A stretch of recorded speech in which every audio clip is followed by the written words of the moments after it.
An arrest over the Optus cyber hack, but victims told to remain on high alert for potential fraud. A Queensland inquiry recommends the Star loses its gaming licence in the state, and we'll tell you all about the cheating scandal engulfing chess. It's Friday, the 7th of October, 2022. Welcome to Fear and Greed, Australia's most popular business podcast. I'm Michael Thompson, and good morning, Sean Aylmer. Good morning, Michael. Are you a chess player? A terrible chess player. I always was kind of keen to play, but I don't understand those people that are able to sit down and kind of see half a dozen moves ahead. I'm struggling just to figure out the move I'm currently doing. But this story is extraordinary. Yes, it has turned the world of chess upside down. Not since Deep Blue beat Garry Kasparov, the Russian world champion, has there been so much talk about chess. Yes. Oh, actually, there was a fair bit of talk about chess. Was it last year when that TV show? Oh, the Queen's Gambit? Yes. Yeah. Great show. You know what? I'm going to call it now. Between this cheating scandal and the Queen's Gambit, I reckon chess is making a comeback. Well, you'll be pleased to know in the last 24 hours, the US World Championship has kicked off for the season.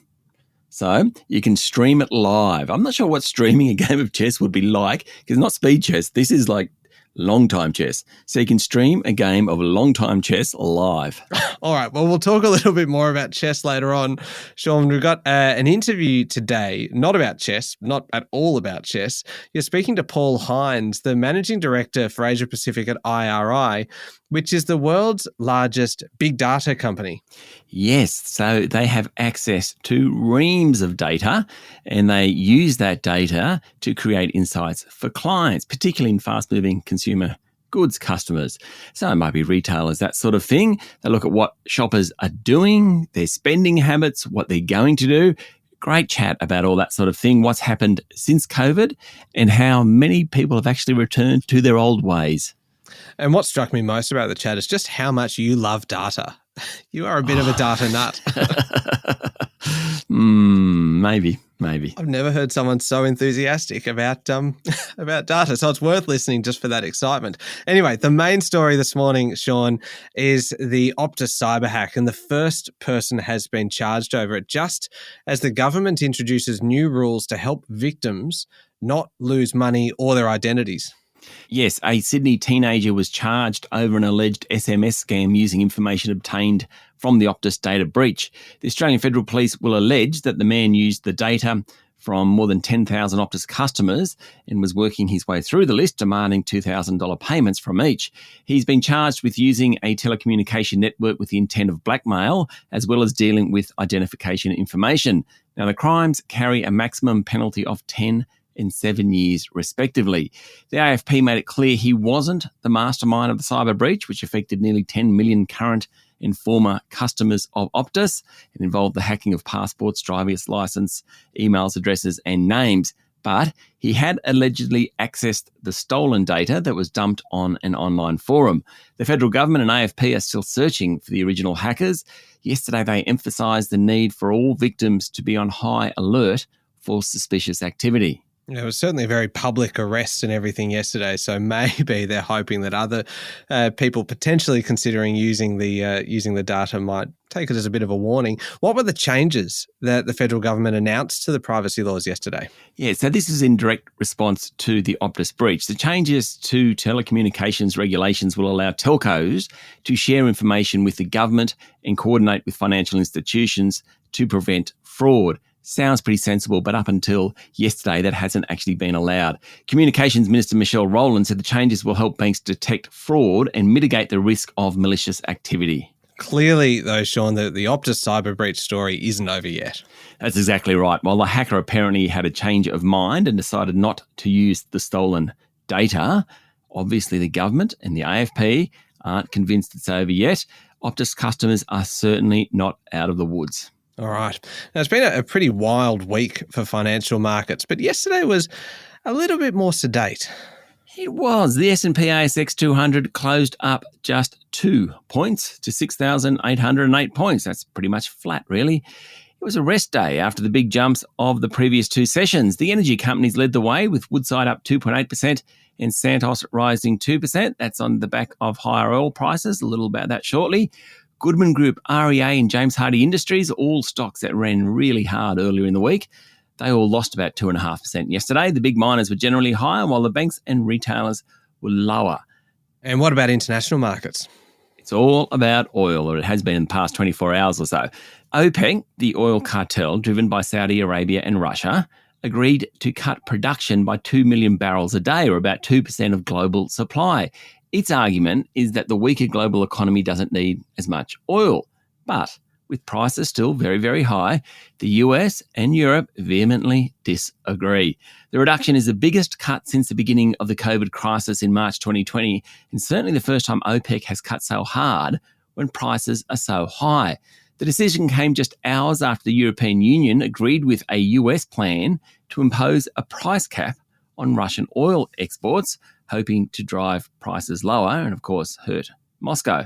It's a slap in the face for the Biden administration, which is working hard to convince Saudi and other OPEC members to not make big cuts. Yesterday afternoon, the White House accused OPEC of aligning with Russia. The upshot of all this, Michael, oil prices are about 8% higher over the past week than they were, and you and I are going to pay more at the petrol bowser. All right, so I shall fill up. Is that what you're trying to tell me? Fill up. Got it. All right, we'll be back in a moment with the rest of the day's business news.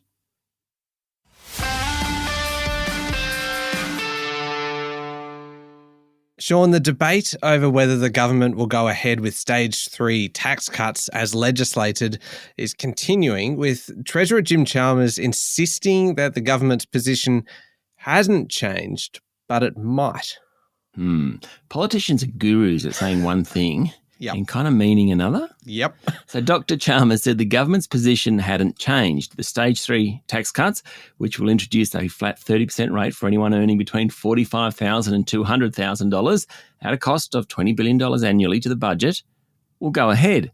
Then he added that his primary commitment is to responsible economic management, and the upcoming budget needs to be affordable, responsible and sustainable.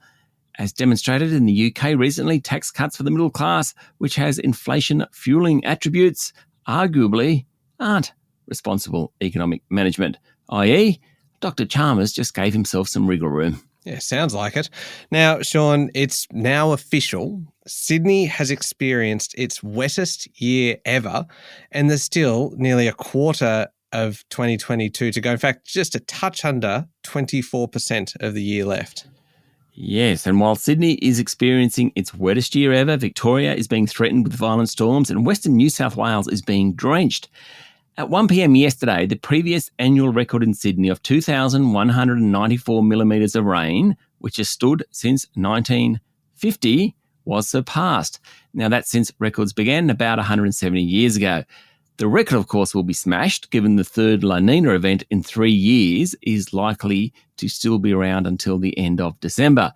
Heavy rains and storms have covered much of Victoria's east coast as well, with the threat of tornadic supercells hovering. I love that. Tornadic supercells basically means tornadoes, large hailstones, damaging wind gusts and isolated heavy rainfall over the state, particularly in the northwest.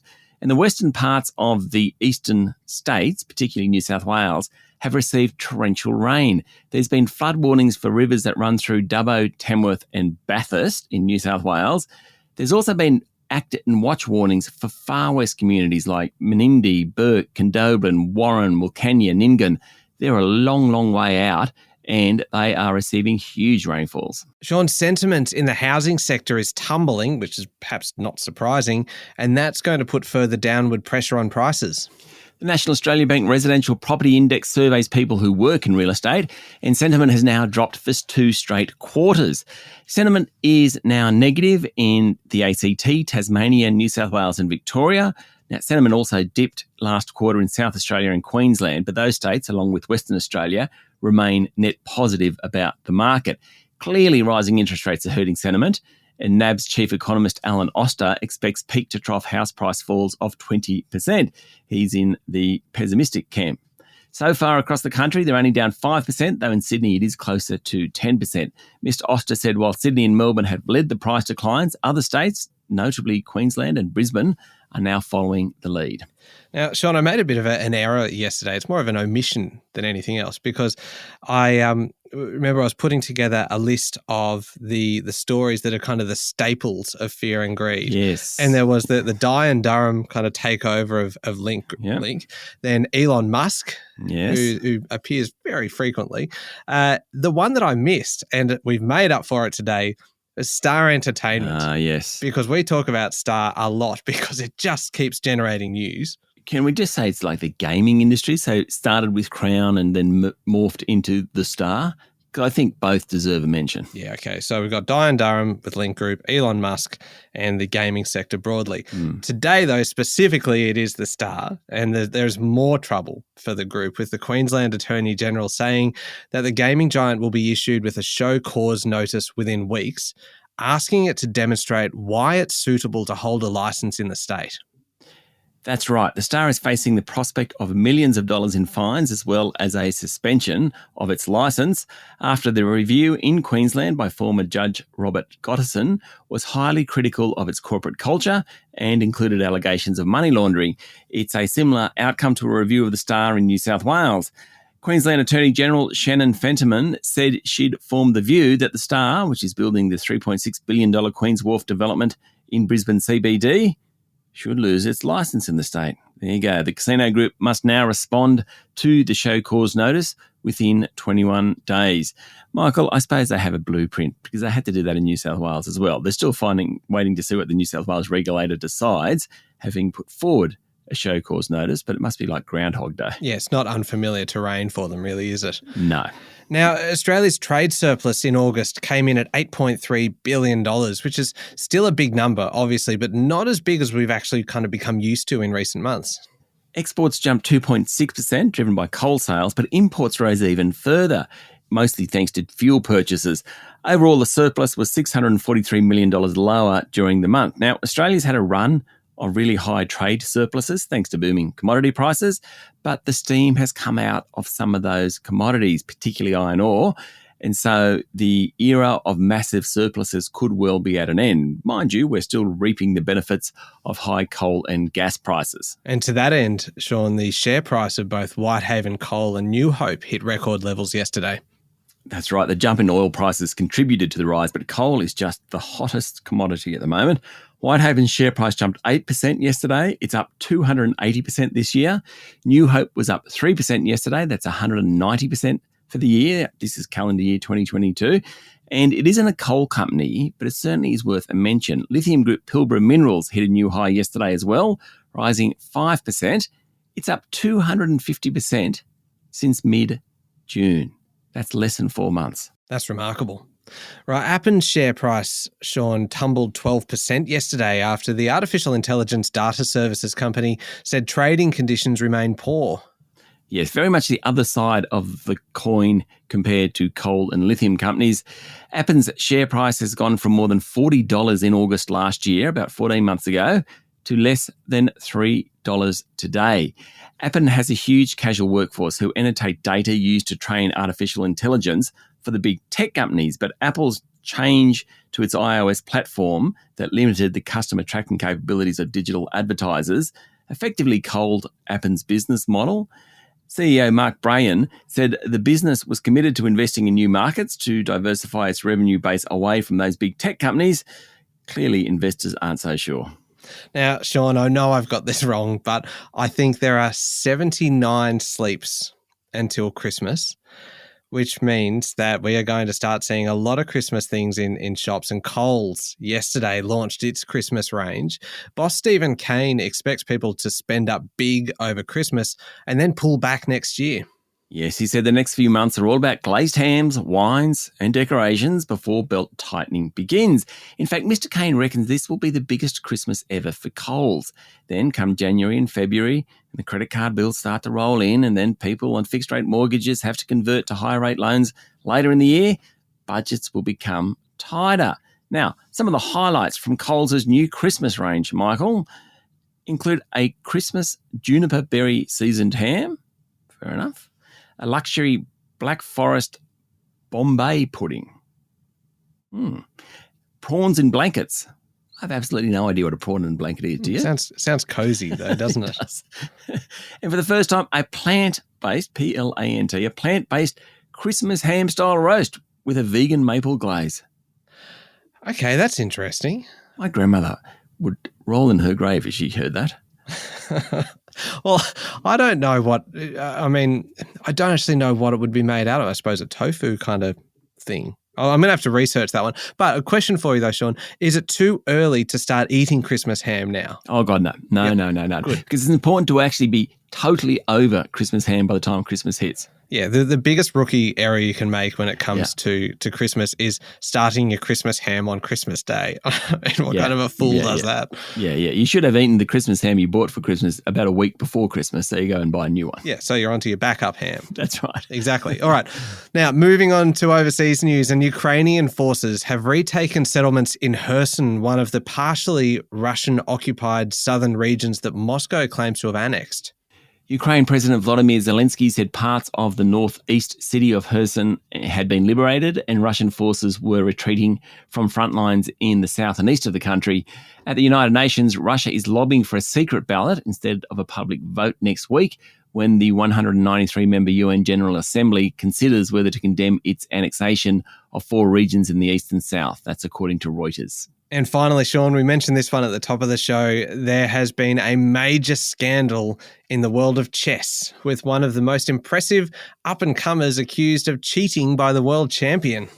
Hans Niemann, the 19-year-old at the centre of the allegations, who is now ranked in the top 40 in the world, probably cheated more than 100 times in online games, according to a new report. But there's no clear evidence he cheated, as they say, over the board. Now, last month, Niemann beat world champion Magnus Carlsen, who then promptly claimed Niemann was cheating. Carlsen said he won't play Niemann online or over the board ever again. Apparently, online cheating, Michael, is sort of tolerated. Chess.com can work out whether cheating has gone on from analytics that compare moves recommended by chess engines or detection of whether other browsers are open when someone is playing or by looking at previous performances. So it's sort of tolerated, but over-the-board cheating isn't. There has been some scandals over the past decade around that. Chess.com banned Niemann in 2020. Since then, his ranking has surged to become a top 40 player. Now, this has all come to a head because the first round of the US Championship was due to start overnight. Now, that's the one Bobby Fischer won 8 times. First time he won that, he was 14 years of age. It is kind of the big one in the world of chess, and there's a crisis going on. You know how I dabble in the occasional conspiracy theory, Sean. Yes, I do know. Do you reckon this is just a very conveniently timed kind of allegation and a crisis? Just as the US Championship is about to start, suddenly everyone is talking about chess, including on a business podcast. Outrageous. I'm just not even going to mention that. Scandalous. All right, up next is the Fear and Greed Daily Interview. You're speaking with Paul Hines, the Managing Director for Asia Pacific at IRI, the big data company. That's right, all about how companies, including fast-moving consumer goods, retailers, are using the data they collect to predict future, which of course helps them sell more products. All right, that's coming up next in the Fear and Greed playlist on your podcast platform or at fearandgreed.com.au. Thank you very much, Sean. Thank you, Michael. It's Friday, the 7th of October, 2022. Make sure you're following the podcast and join us online on LinkedIn, Twitter and Facebook. I'm Michael Thompson, and that was Fear and Greed. Have a great day.